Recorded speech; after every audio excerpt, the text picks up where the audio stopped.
चलो बच्चों, तो अब हम डिस्कस करते हैं ऑब्जेक्टिव 2 का क्वेश्चन नंबर 2।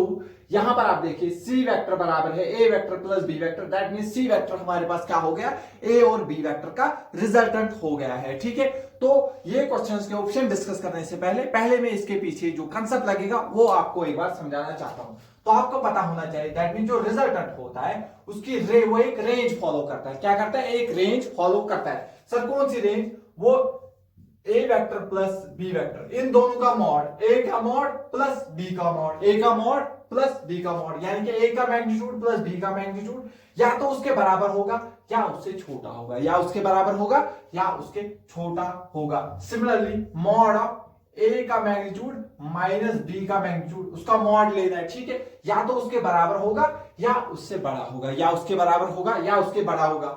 ठीक है सर, उसके बराबर, सर ये कब होता है, बराबर कब होता है ए प्लस बी के, जब एंगल होता है 0 डिग्री, जब एंगल होता है 0 डिग्री। तो सर ये इसके बराबर कब होता है ए माइनस बी के, जब एंगल होता है हमारे पास 180 डिग्री। तो अदरवाइज या तो ये इससे बड़ा होगा या इससे छोटा होगा।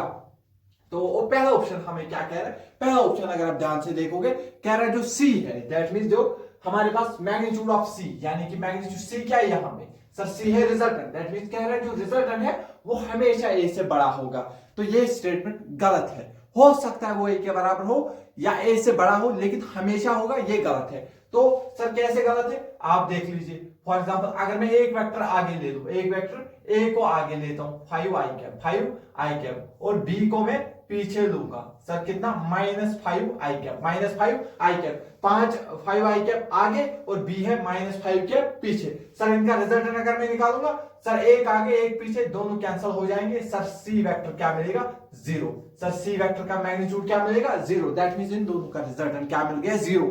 तो क्या आपको दिख रहा है, जो सी का मैग्नीट्यूड है वो कितना है, 0, और ए का मैग्नीट्यूड कितना है, 5। यहां पर तो सी बराबर, तो बड़ा तो छोड़ो, ये तो इससे छोटा आ गया, ये ए से क्या आ गया, छोटा आ गया। दैट मींस हमेशा बड़ा हो, ये स्टेटमेंट गलत है। हो सकता है लेकिन हमेशा बड़ा नहीं होगा, क्योंकि छोटा भी हो सकता है। क्लियरली समझ आ गया ऑप्शन नंबर 1। ठीक है सर, तो ऑप्शन नंबर 2 हमें क्या कह रहे हैं, हो क्या क्या ये पॉसिबल है, इज इट पॉसिबल जो हमारे पास सी वेक्टर का मैग्नीट्यूड है वो ए के जो मैग्नीट्यूड ऑफ ए है उससे भी छोटा हो, और जो है मैग्नीट्यूड ऑफ बी है उससे भी छोटा हो। हाँ ये बिल्कुल पॉसिबल है। आप देख लीजिए ए का मैग्नीट्यूड कितना है यहाँ पर, सर ए का मैग्नीट्यूड है 5, सर बी का मैग्नीट्यूड कितना है, सर वो भी है 5।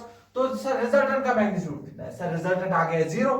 तो सर क्या 0 5 से छोटा है, हाँ हो सकता है सर। क्या सर 0 फिर 5 से छोटा है, हाँ सर हो सकता है। दैट मींस ये पॉसिबल है, हो सकता है जो हमारा रिजल्टेंट है वो ए से भी छोटा हो और बी से भी छोटा हो। और फिर हमसे क्या पूछ रहे हैं, जो है सी पार्ट, एक बार मैं देखता हूं सी पार्ट हमसे क्या पूछ रहा है। सी पार्ट हमसे कह रहा है C is always equal to A plus B. कह रहा है जो हमारे पास रिजल्टेंट है वो हमेशा ए प्लस बी के बराबर होगा।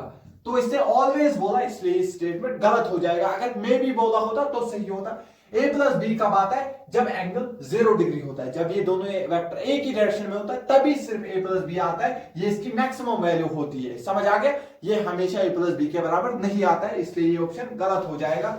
जो ऑप्शन डी है ये क्या कह रहा है हमसे, कह रहा है C is never equal to A plus B. कह रहा है सी जो है कभी भी ए प्लस बी के बराबर नहीं होगा। फिर से गलत हो गया क्योंकि इसने नेवर बोला है, क्योंकि ए प्लस बी के बराबर होता है ये अगर हमारे पास एंगल कितना होगा, 0 डिग्री होगा। तो आई होप ये सवाल आपको बहुत अच्छे से समझ आ गया होगा। तो चलिए मिलते हैं क्वेश्चन नंबर 3 में।